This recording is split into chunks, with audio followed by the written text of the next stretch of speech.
Digha state general হাসপাতালে রামনগরের বিধায়ক চন্দ্রশেখর মণ্ডলের সংবর্ধনা সভা।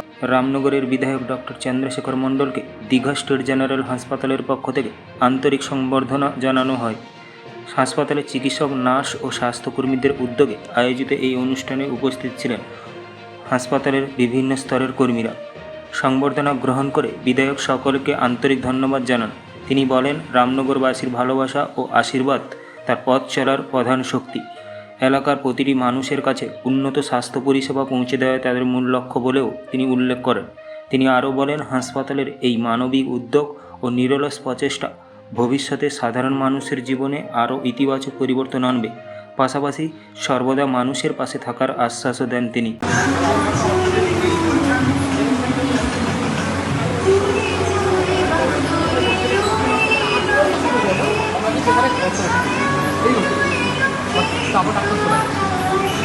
চলে গেছে, রিটায়ার করে গেছে না, এখান থেকে চলে গেছে।